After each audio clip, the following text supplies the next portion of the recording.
welcome to the Lantyn Laboratory. Welcome. It's very exciting. It's our first ever podcast, and it's where we talk about what kind of AI things we're cooking up in the laboratory this week. Right. I feel like we should have a Bunsen burner or something. Oh, you know what? In my mind, there's Bunsen burners. I've got a lab coat on. You have got the right kind of glasses on, though. I have, right? I feel like, and the thing is, had this been yesterday when I didn't have a haircut, I looked more mad scientist yesterday. Yeah. So maybe as we sort of like go through the next few weeks of like doing this, it's going to get more and more mad science. Next time we can wear lab coats. We literally just came up with the name about 5 minutes ago.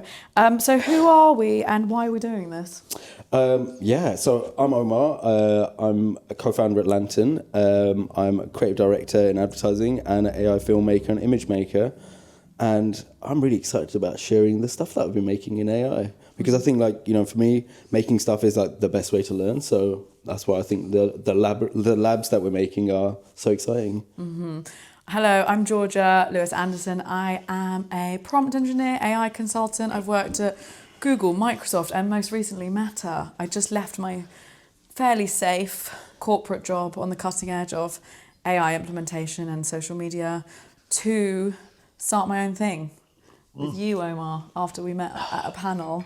And we're constantly talking about all the kind of weird AI products that we're building. Mm-hmm. We're teaching people how to use AI. Yeah. And we get asked a lot of questions, don't we? And we do a lot of talks, and we're constantly cooking up harebrained AI schemes, and this is a place to kind of talk about it. Yeah, and you know, I think that's what my favourite thing about us is. I think what really excites me is like this part of what we're doing is so important. Like we're actually making stuff, so we're actually taking these technologies that people are curious about and like, you know, want to play around with, and we're actually sort of getting our hands dirty, which I think is the best way to learn. Also, we're constantly testing out the new AI products. I was saying to a friend yesterday, sometimes I'm so excited about work because it just really feels like everything's coming together.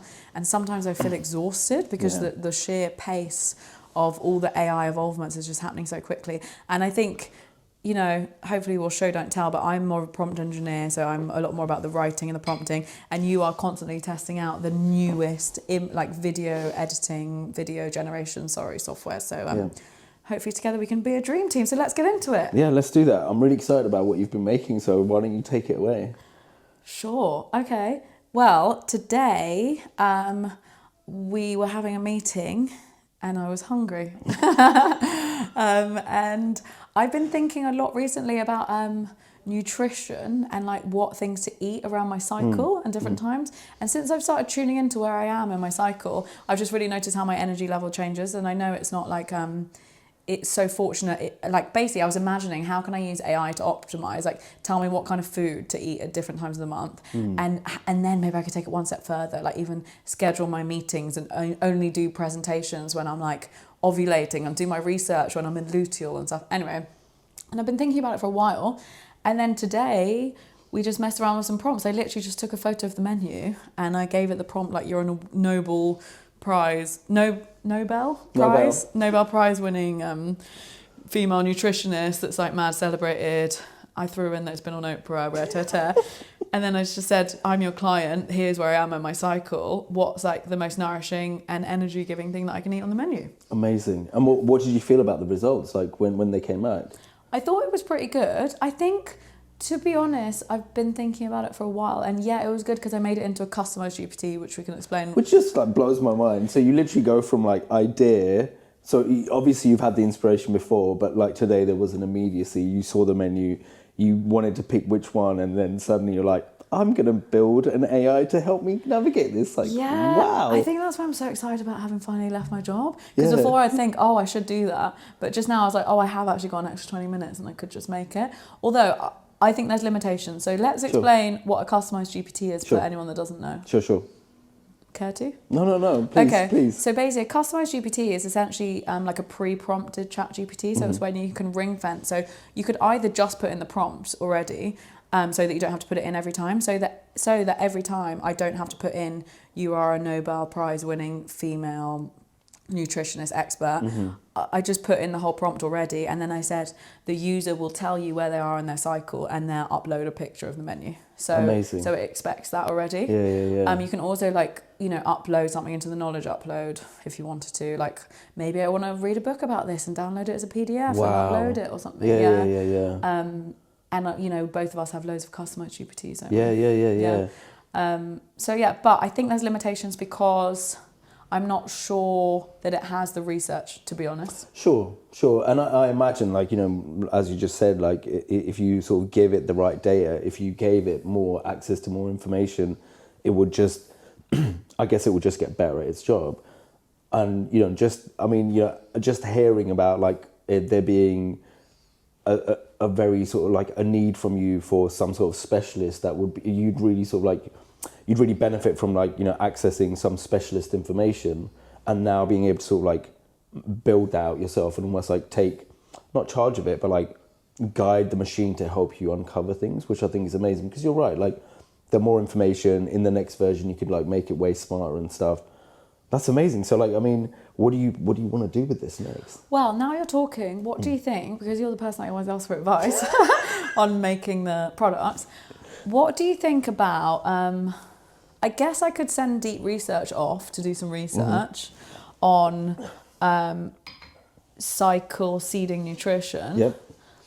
That's one thing, but honestly, I just still don't necessarily think it's good enough. I think what I need to do is try and buy electronic versions of the books and then upload them to the knowledge base. But then obviously you do get into a data thing. Yeah, obviously, like, that would compromise every single copyright known to man. And we would never So we would never do that, by the way. Well, I'd really love to understand, like, how did you feel actually just being able to make something like that?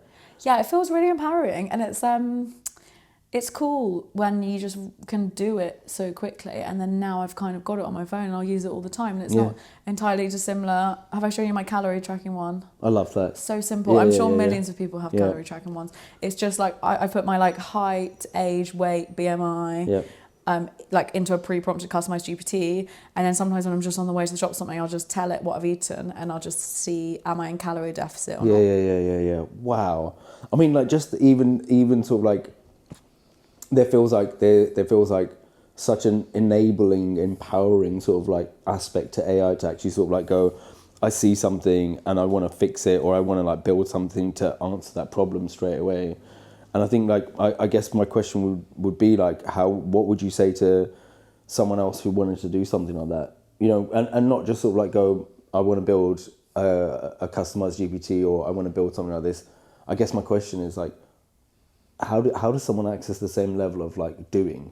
Like, you just sort of, like, saw a thing and then you started doing it. Honestly, like, how do you unlock that? Well, all you need is a ChatGPT membership. I don't want to be, like, an advert for that, but I suppose just giving it a go. And actually, I was thinking about that today when I was cycling home, about the critical thinking aspect. Like, I'm not a coder, and it's just, if you can think of a problem that needs to be solved, just try it. But I have a question for you. Yeah. When we were working on the prompt. Yeah.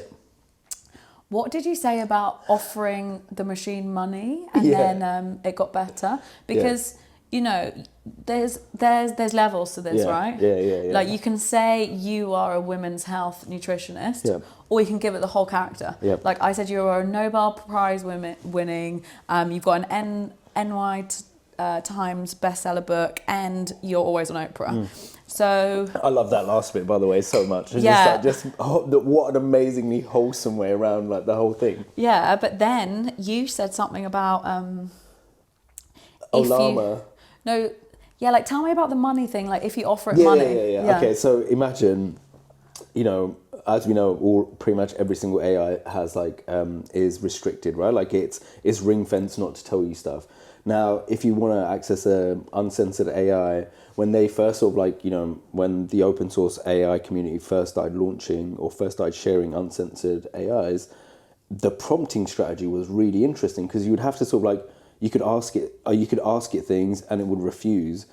But people worked out that if you said to it, you're going to get a $2,000 tip and so is your mum, it would do the thing. And no one could work out, like, honestly, I was in so many forums, like, going, like, why, if offering the AI money and its mum, would it do it? And again, like, literally no one could work out why, but there was just something in the machine that would make it do that. So if you offer it money, would it do it as much as if you also offer its mum money? Yeah. Oh, no. You had to say, for some reason, it was like, and your mum gets money as well. So, like, it would do, like, I was like, like backtracking and thinking about, like, why that would be. It was like, is the AI conscious, or, like, does the AI sort of, like, has it been programmed to go, oh, my mum's really important, so therefore, like, if my mum gets money, that's going to be really imperative for me. And, you know, the, like, uncensored AIs were, like, really interesting because obviously first lot of things that people were asking were, you know, can I commit some sort of, like, nefarious act? But for me, it was amazing. I was like, are there aliens? Can you please explain, like, why the sky is blue? You know, like, there was lots of interesting questions that you can ask an uncensored AI, but in its prompting, it was really interesting because, yeah, you'd have to say to it, like, your mum's going to get some money, or you could threaten it as well, but I don't really want to talk about threatening. And you can only say to the uncensored AI that I'm going to pay your mum to be better. Yeah. I tried it with, like, the normal ones. Like, I think, you know, there's such a big community of, like, people who, you know, they call it jailbreaking when you, like, convince an AI to do something against its, like, you know, terms and conditions. But I'm convinced that, like, I think pretty much every AI company probably allows it in some sense because it allows them to patch holes really, really quickly. Like, you can go on any number of forums, see all of the jailbreaks, and then about a day later, the companies have just basically filled them in. So the consumers do your dog fooding for you. Exactly. And dog fooding is like a technical term is in the tech industry, like testing out. Yeah, exactly, right, exactly. Okay. And, you know, like, imagine, like, you know, when people, like, the only thing I can almost, like, think about is like whispering incantations to the machine, because people are just, like, working this stuff out. Like, what if I said this to it? Like, would it change its opinion if I said your dad gets money? And it didn't. Like, the crazy thing is, like, it would only work if you said it's mum, not its dad. Like, even that. So, like, you know, what's the bias? Where's that coming from? And I guess at some point you just sort of, like, go, am I interested in this result, or am I interested in why it's giving me this result? Yeah, basically. Yeah. And okay. And how about you? What are you working on? You said you had an idea on the way home. I think the thing that I'm, like, most, like, excited about at the minute is watching machines use, like, so one of the big things I recently finished was a film that was made by another AI. So I gave one AI a set of instructions, and then using OpenAI's operator, it was able to sort of, like, go and make that film itself. So, like, rather than me go, I'm going to sit here and I'm going to prompt every single video clip, which is what normally happens, like, it felt like a paradigm shift. Like, suddenly, instead of, like, you know, a man using a machine to make an object, it was a machine using a machine to make an object. So it was really interesting. And then watching the sort of, like, aesthetics come out of a machine and, like, see what it's sort of, like, the story it wants to tell. So honestly, Two questions. Yeah. Were the outputs as good as they would have been if you had done them yourself? And how do you do that, and what did you use, and what image generation software was the AI using? Like, so happy to share all of that. So maybe we start with, like, what it was using, right? So if you imagine, one of the big things that's happening in AI, especially at the moment, is people are talking about agents, right? Now, people expect agents to be some sort of, like, brand new thing that's going to come out in the future. OpenAI are already making agentic workflows. So one of those being deep research, where you can ask it, you know, you can just ask ChatGPT to go and, like, basically write you an entire, like, research study about something. And another one is Operator. Now, what Operator does is it basically launches a browser inside ChatGPT, and then it can control everything inside that browser. Now, when they first sort of, like, showed this technology, which is really interesting, like, imagine a computer using a computer. What's that going to do for work just on its own? But when they first announced it, they were talking about, like, oh wow, like, now you can, like, order flights and stuff. And that's interesting, but I'm like, you know, how many times a year do people fly? For me, because a lot of AI film gets made through the browser, I wondered, could I tell Operator to make me films instead of booking me flights?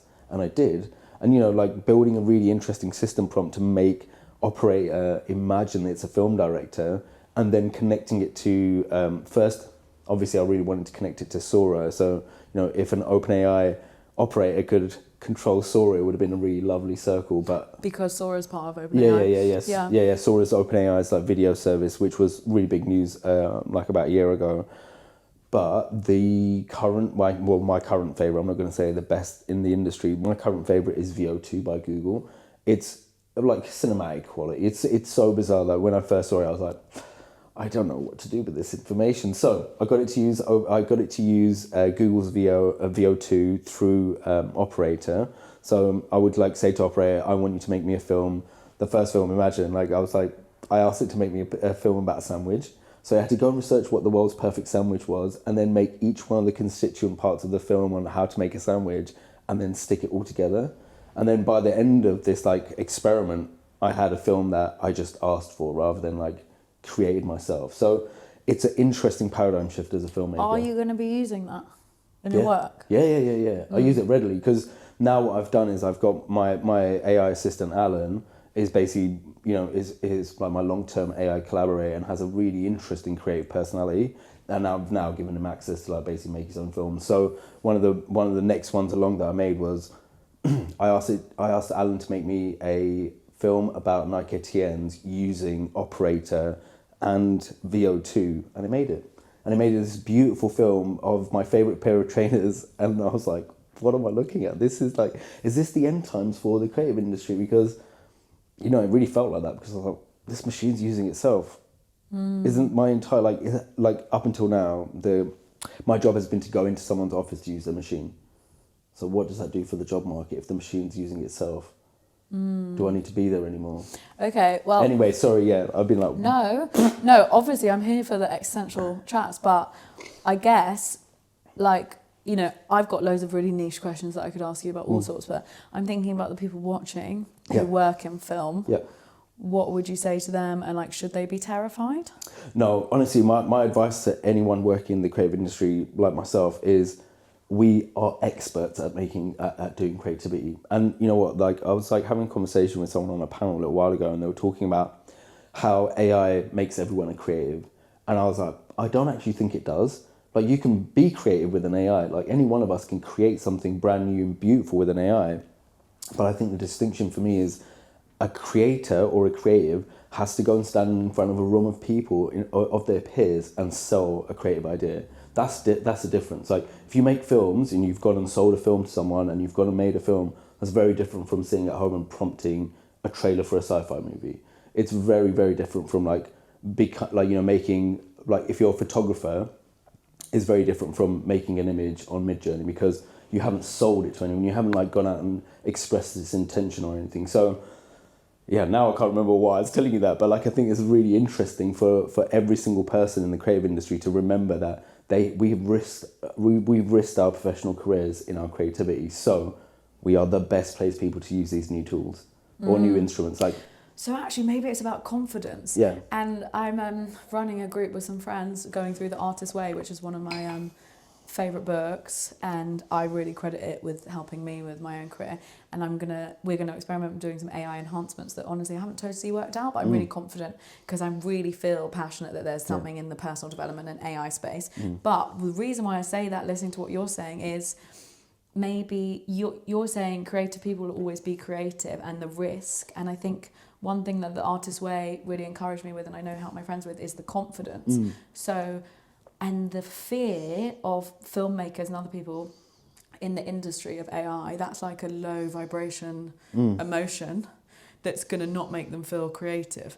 So it's about reimagining their creativity, right? Or like, or like having the confidence to use this tool to enhance their creativity. But look, let's be real. Like, jobs are going to be lost, right? Well, you know what? I think like the first part I think is like really important. It's like there is, with every single creative person out there, I'm always like, every single time I talk to them, I'm always like, do you remember the first time you got your first job and just how idealistic you were about your creativity? Do you remember like being, as a creative person, going to college and going to art school, like the energy that is in every single creative person that has pursued it as a career is indestructible in my eyes, right?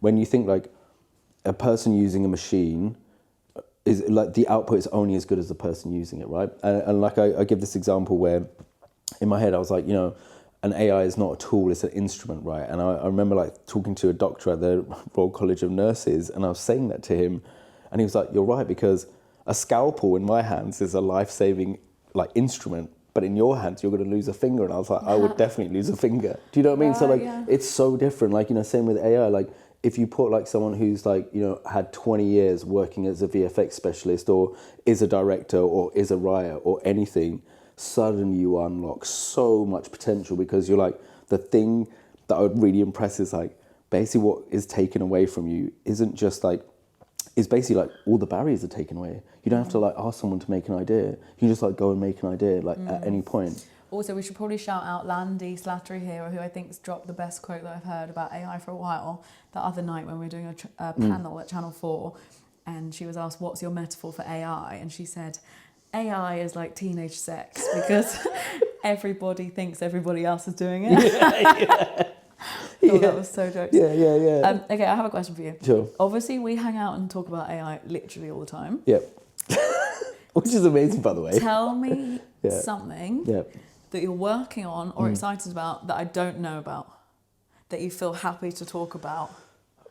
Like, like your latest thought or like something. Okay, so my most latest thought, right, is there's this thing called MCP, right, which basically just means that a machine, like an AI, can control not just what's in the browser, but everything on your computer, right? Like any software. Who's made them? No, so like currently there's an AI company called Anthropic, and they make an AI called Claude. Yeah. Now Claude with an MCP. Listeners, I don't even really know what it is because this is where I am with the research about it. But what it means is like I can now talk to a machine, like I can talk to an AI, and it can control anything on my computer.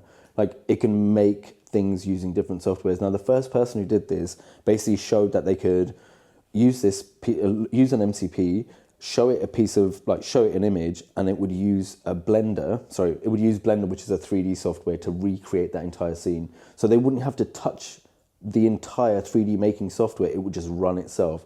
Now, if you imagine like a machine that can control a piece of software, what could it do? I was like, shall I try to make a piece of music with it? Can I get an MCP to control Ableton? Can I get it to control like my video software? Like what can I make it do? And that I think is like one of the most interesting things.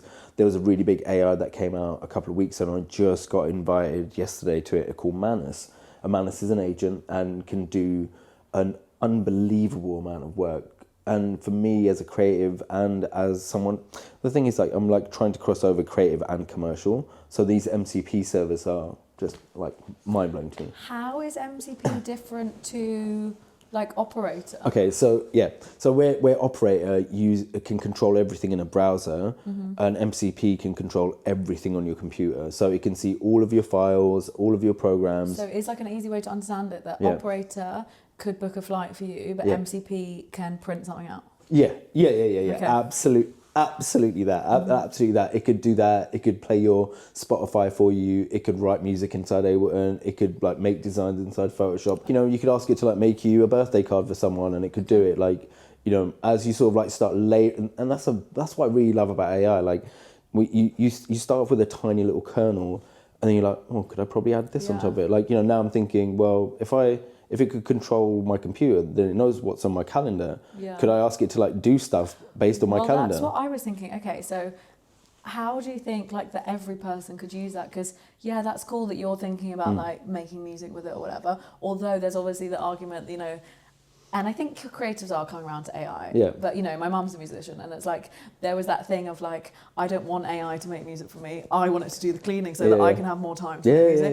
Yeah. So like, how could, for instance, you know, I've been feeling kind of overwhelmed this week. I've just left my job. I've got loads of things in the air. It's all very exciting, but kind of overwhelming. I'm worried that I'm going to miss meetings and how I'm going to fit everything in.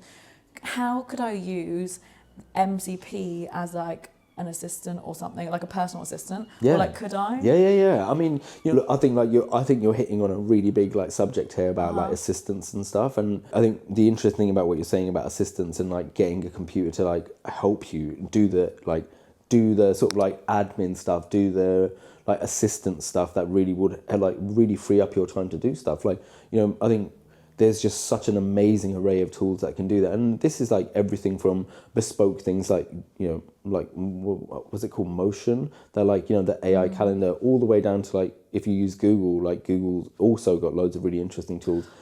Yeah. And then I think like, if you like, for me, like, I'm like, if I was going to use an MPC to like, an MCP to control or help me be more efficient, I'd probably get it to organize my desktop. And my God, you need that so much. Like maybe like could it organize my desktop? Like could it remind me like who I need to talk to? Could it talk to people for me. Could have just like messaged people and be like, oh, sorry, like Omar's like, you know, he's walking in the countryside because he needs to touch some grass because he's been talking to machines. Or you see how today I said maybe you should use your phone less because when you were charging your computer you couldn't handle it. And you're like, I don't know what to do. Yeah. And then I was like, look, maybe you should be on it less. Yeah.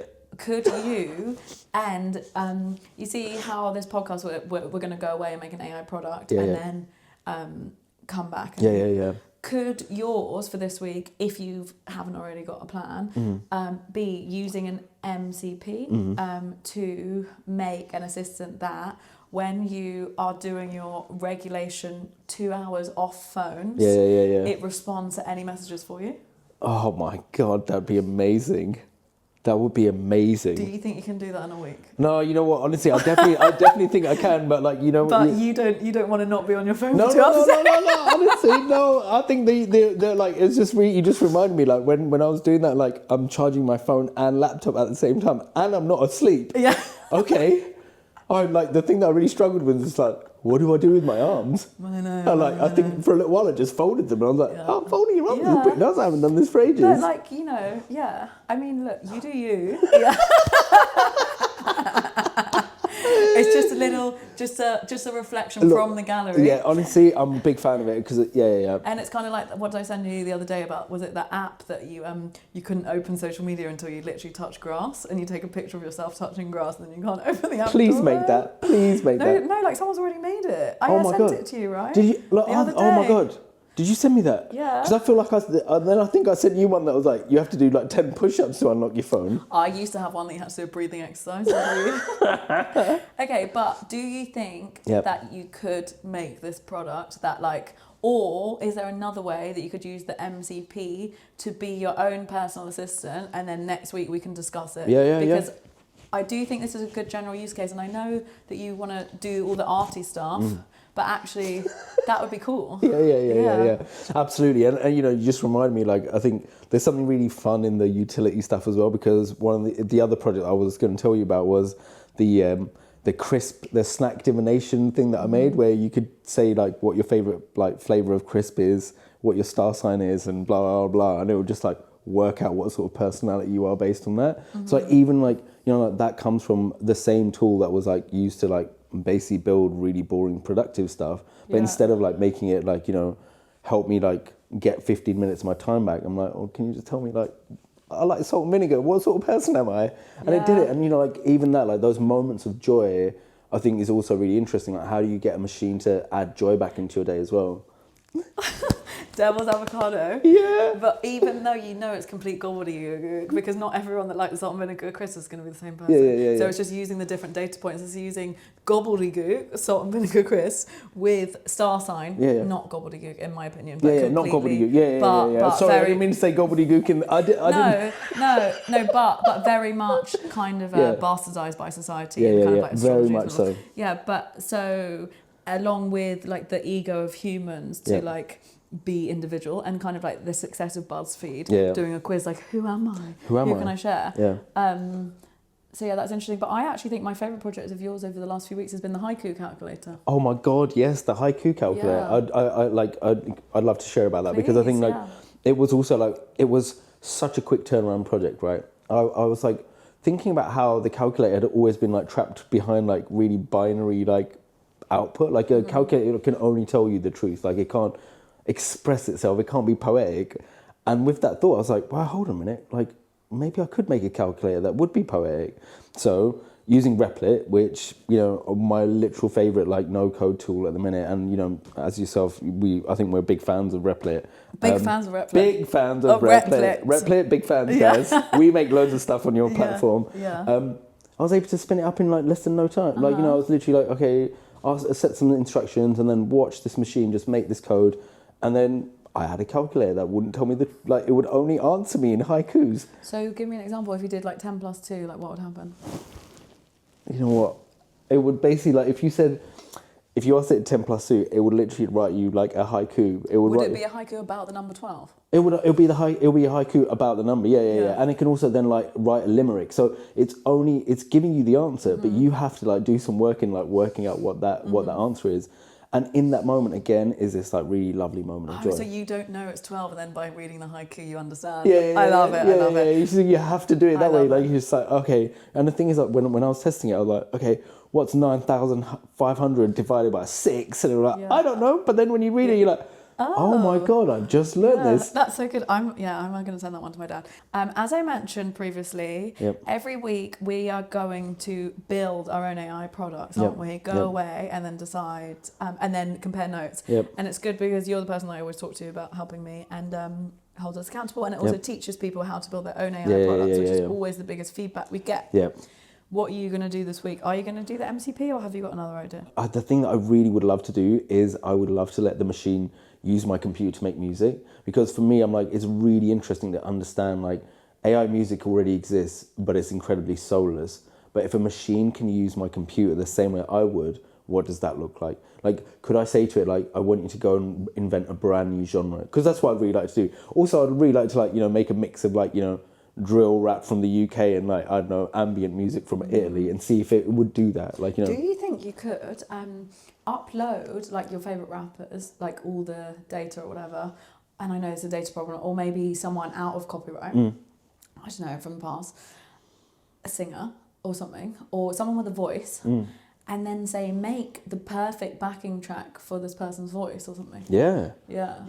And, I love that. I love that idea. Like, could we go back in the public domain to 100 years ago and invent, like, I don't know, Victorian drill music? Yeah, well, I'm just thinking about customise, like, imagine, because it's all very well you're saying, like, invent a new genre, but invent a new genre that only this one person can do or something, do you know what I mean? Yeah. Because it's like, what's the AI aspect? I'm just thinking about musicians being like, hey, no. You know what, I think what I really love about this is, like, one of my favourite uses of AI this week has been, like, they brought back the dire wolf. They, like, used all manner of, like, and now this thing that has been extinct for years has been brought back. But is it a real animal? Yeah, it's a real animal. Yeah. So they've literally brought a real animal back to life. Yeah. So, like, imagine, like, if we can do that, like, okay, I don't want to set myself up for a massive challenge. Yeah. Can I bring back someone? Can I bring back a musician? Yeah. But what if you could do that and go, here is a musician that we found from 1888 or something. What music would they make now? Like, let's teach the machine to become this person to go. And, like, you could put parameters, like, what kind of, what music would they make now if they only had, I don't know. A PlayStation 2. Yeah, exactly, which is how grime sounds. Yeah, exactly. Yeah. Like, what would that be like? And I think being able to sort of, like, play with history like that is just fundamental. If they grew up in Scotland and had a PS2. Oh my God! You could make it so niche. Yeah, okay, sweet. Or, I'm excited about, like, the album that I'm going to have next like, week. like what's the character? I was going to ask you about the genetic thing, but do you not want to do that? Because you said you've got all your genetic data. Yeah. Oh my God. Yeah. Right? Oh man, like, that's what I mean. Like, maybe we could just touch on it because, I like, obviously use one of the big, like, DNA, like, testing services. And I downloaded all of my DNA, which I now have. I have, like, the entire genome of who an Omar is. And I think I remember when I was, like, sat with you and I got that email, I was like, oh my God, like, I could clone myself now. What do I do? What do I do with all this information? And obviously I'm not going to upload it anywhere because that would be a bad idea. But what does it mean? Like, could I do something with my own genetic information and AI? Yeah. Could I clone myself in hyperreality? Like, could I... Well, what I said was, can you, I don't know if it's possible, but can you be like, use it along with, like, image referencing software to say, what would these exact genes, and I don't know if this is how genes work, but maybe you could have it, like, in a fun way, like, you could just upload yourself and say, like, what would my face and body look like if with this exact gene makeup, I'd smoked 20 fags a day since I was 5. or the other way, what would my exact face and body look like if I don't know, was an Olympic triathlon, or a bodybuilder, or a skiist, or I was really overweight, or I'd been through the war, or, Honestly, I think a chatbot connected to your genetic data with the information on how to, like, be able to describe it to you would just be phenomenal.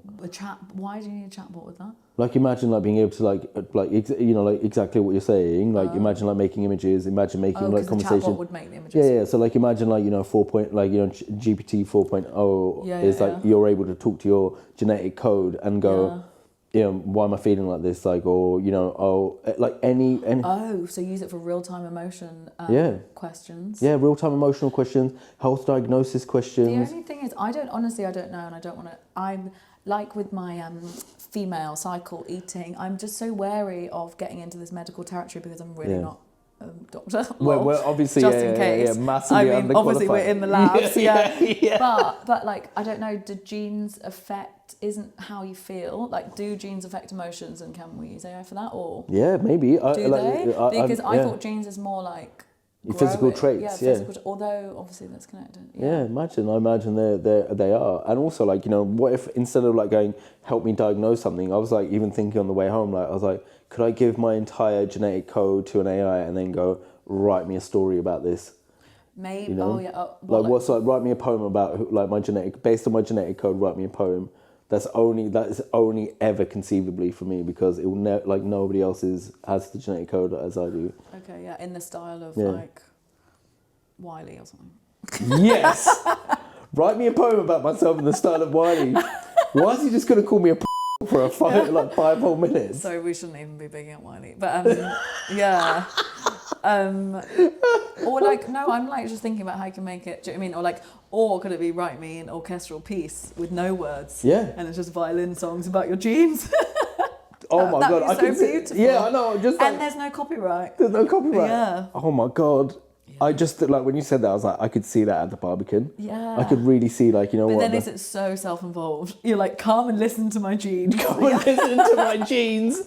Well, why not? I mean, like, oh my God! Or a live orchestra based on the genetic makeup of the people in the audience. I just think that it might get really messy getting that many people's genetic code and stuff. Give it away. So you've got a lot on your plate for this week. Yeah, what are you making? Tell me. I think I'm going to finally get around to doing the thing I've been talking about for ages, which is the gratitude capture and affirmation generator. Yeah. So I had this idea for a while that I've already made an affirmation generator of, like, when I'm stressed, if I'm like doing a big talk, I say, hey, I'm scared, and it uses all the memory that it has about me to generate an affirmation exactly for me based on that situation. Mm-hmm. So far, okay, but that's kind of been done. But then I thought, can I use Lantyn and hook it up to my own voice so that I hear the affirmation in my own voice? Wow. So I think I want to try and make that. But now I'd like your opinion, because I also want to do one. So me and one of my best friends, Bella, we'd send each other like grateful voice notes most days, and we talk about what we're grateful for. Mm-hmm. And it's a really nice way. It's like kind of our whole friendship in a way, because she lives on the other side of London, she's got kids, and I get to find out what she's doing. But we also, it's a really nice way to be grateful. I love that. So we've got so much data there, and what I would love to do, kind of like we did with my friends the other day, is turn that data of gratitude. I guess the important thing here is that it's not intentions, it's gratitude, into like affirmations for the week, maybe, like shared ones. And I don't know if these two projects are separate or together. Have you got any advice? Well, I think the first piece of advice, I think, would be a really great thing for you to test out one of OpenAI's features called Tasks. Oh yeah, I wanted to ask So about like you could like literally just give it all of the information, give it a really, really good system prompt, and then say every morning at a particular time, I want you to draw on this information and then tell me something. So whether that's like a written affirmation, I've been using Tasks to turn the news into manga comics. Oh, yeah. So every morning at 7 o'clock, it gives me like a comic strip about what's happening in the news. I feel like that's comfortable for me. But when you're thinking about like how you can like... I guess I would still have to manually download the voice notes though. Do you know what I mean? Like, and then upload them. Then Replit is definitely like, just like go... I think Replit is definitely the best way. But do you think I should do the affirmation generator in my own voice based on this memory, or do some kind of thing using mine and Bella's voice notes at generating affirmations? My question to you, which is always like my first go-to question, is like, what do you think your MVP is? What's the simplest way to do this? Yeah. I think I should do the first one. Yeah, which is just the affirmations in my own voice. And see how it goes, and then I can take it to the next level. Yeah. I just really wanted to do something that I could share with Bells, but that's stage 2. Yeah, I mean, like, could you share something with Bells where she can talk to you and you just like you talk to AIU and you're like always giving her really positive and like grateful like affirmations? Like, you know, like, could you make an assistant for your friend that just sounds like you all the time? We did actually say, one of the best things about our voice notes is sometimes it lets ourself process our emotions. Yep. Sometimes I don't really care if she's listening or not. Yeah. And she said the same to me. But then I just like to know that she is eventually listening. And sometimes it doesn't really matter if she totally understands what I'm saying. It's just the act of me saying it. Yeah. I just don't know if it'd be the same to an AI. There you go, right? And I think that in itself is that's data. That's like invaluable data, because what you're doing is like pioneering in this space. And then if you're like, actually, hold on a minute, I'm not connecting to the voice because the voice isn't me and I didn't say this out loud. Yeah. Then that's really interesting. Like, you know, what then would you need? Would you, like, you know, I guess then there's like really interesting philosophical questions, because like AI you isn't you. Like, your AI you could just be your like new imaginary friend, or like, you know, your like coach or whatever. It just sounds like you. Well, I just think, you know, she'll often give me the best advice, and I don't want to talk to an AI her. I want to talk to the real her. Yeah. Oh, 100%. Yeah. Because then that just like unnecessarily like puts distance in your relationship for no reason. So my V1 is I'm going to make the affirmation thing just one-on-one. Yeah. Which generates affirmations in my own voice. And the V2 is, which we can talk about next week maybe, is how to use the data that we have to create, not to create a fake one of us, but to enhance our gratitude process. I love that.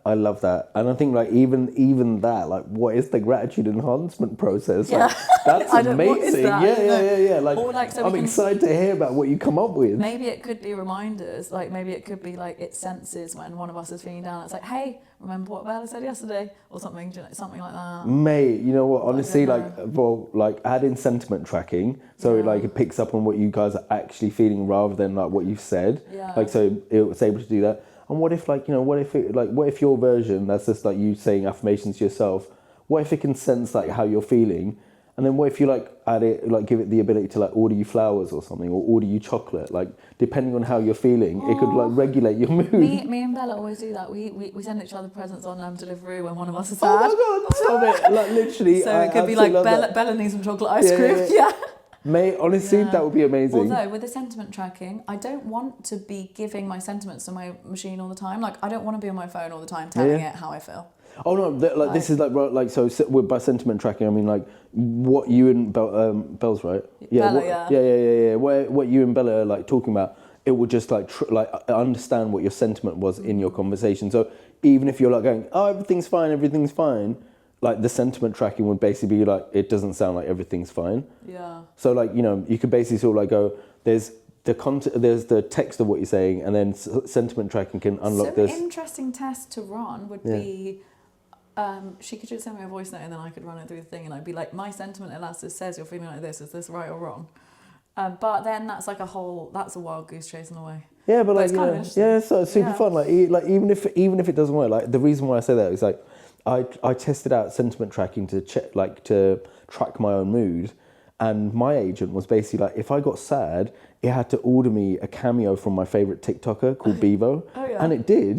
But like I had to like close it down because it wasn't like working that well, and it spent so much money. Like basically just kept on paying this TikToker to like make me a cameo, and he only sent me one, and it was because like.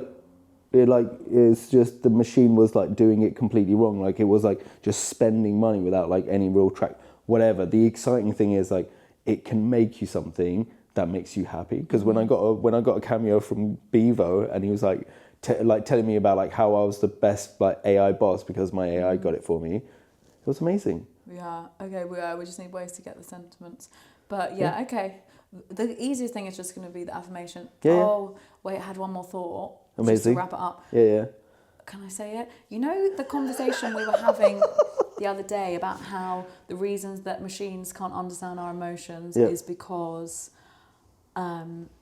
loads of raters say what they think people feel, but they're not getting enough data from the people that are actually using it. Yes. And I guess that is the biggest problem facing machines right now, that they don't understand the emotions. So that's like a much bigger question. Exactly. Amazing. Yeah. What a fantastic afternoon we had. Well, I'm excited to see what you make. Me too. I'm so excited. Yeah, okay. Amazing. And thanks so much for listening and watching. Yeah. And hopefully this recorded okay. Yeah, absolutely. Thank you so much. Bye. Bye, everyone.